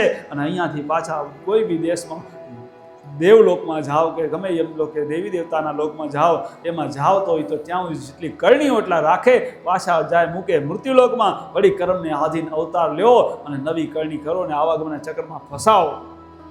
માટે આપણે એમ કોઈ દેવલોકની આશા નથી રાખવાની, આપણે તો સ્વને ઓળખી અને પરમ તત્વને પામવાની આશા રાખવાની. બાકી હાલો સ્વર્ગમાં જઈને વૈકુંઠમાં જાય એને પાછું આવવું પડ્યો. ભલે હોદ્દો ઊંચો મળે, કોઈ વૈકુંઠમાં જાય, કોઈ સંત મહાપુરુષ થઈને આવે, પણ આવું તો એને પડે. જગતના કલ્યાણ કરવા સંતનો અવતાર છે. વળી ક્યાંક જરૂર પડે અટકે તો જાઓ ભાઈ, તમે એમાં કામ તમારું જાઓ, મૂકી દે, પાછા મૂકે. આ આપણે પાંડવો થઈ ગયા ને, પાંડવો એ પાંચે પાંડવો ફરી આવશે એમ શાસ્ત્રો કહેવા ને, એ બધા આમ તો ભગવાનને પામ્યા, વિષ્ણુને, પણ વળી ભગવાન વિષ્ણુ આવશે ભેગા આવવું પડશે. ઉરે હાય હાલો એની સૈન્ય લઈને આવશે, બધા યુદ્ધમાં ભેગા થશે. આવે ને શાસ્ત્રમાં ભજનમાં કીધું હોય તો એમ તો વૈકુંઠમાં જાય એ પાછો આવે, જગતના કલ્યાણ માટે આવે, ઊંચો અવતાર મળે, આવવું તો પડે. પણ અલખ નિરંજન નિરાકારને પામ્યા પછી એને કદી આવવું પડતું નથી. એ પરમ તત્વ ત્યાં સુધી પહોંચવાનો આપણો પંથ છે, એટલે એ પંથ સુધી નહીં પહોંચીએ ત્યાં સુધી આ બધી ઉપાધિ મટવાની નથી. એ ઉપાધિ મટાડવા માટે જ આ શાસ્ત્રો આપ્યા, સદગુરુમાં જે બધું જ આપ્યું હોય, દેવ સ્વર્ગમાં જવું હોય, વૈકુંઠમાં જવું હોય કે અલખ નિરંજનને પામવું હોય, તમારી જે ઈચ્છા હોય બધું મટીરિયલ તમને ખપે એ વાપરો.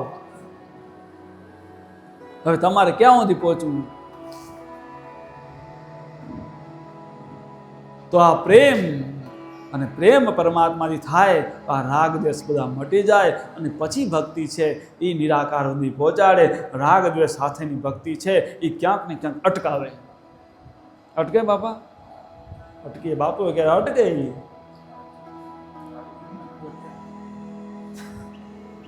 એ અટકી જાય. ભક્તિ કરો પણ અંદર રાગ દ્વેષ હોય બધા અટકાવે, મોહ હોય અટકાવે. એટલે ખાલી ડબ્બા થઈ જજો અને પછી ભક્તિ કરજો. પછી સમજી લો કે જુઓ કમાલ. પછી ખાલી ડબ્બા થઈને કરશો તો સરસડાટ તમારો સમજી લો કે ઊંચી ગતિ થતી જશે અને પરમાત્માને સમીપ આપણે પહોંચી શકશું, નહીંતર પહોંચાશે નહીં. અને પ્રેમ કરવો હશે તો ખાલી થશું તો થશે, રાગ દ્વેષને ભર્યા હશે તો પ્રેમ થશે નહીં. હવે પ્રેમની વાત આવી, પણ હવે પ્રેમ તો હમણાં હવે આપણે પ્રસાદી આવી ગઈ, તો હવે ભગવાનને પ્રેમ કરતા આજથી ચાલુ કરીએ. પણ પ્રેમ કેમ થાય એના માટે સમાન ભાવ કરવો પડે. પછી એમ જો આ જો ગુણ આપણામાં ઉતરે તો પરમાત્માથી પ્રેમ થાય. એ વિષય કાલે લેશું. બોલો સદગુરુ દેવ કી જય. નિષ્કલંક નારાયણ ભગવાન કી જય. આજ કે આનંદ કી જય.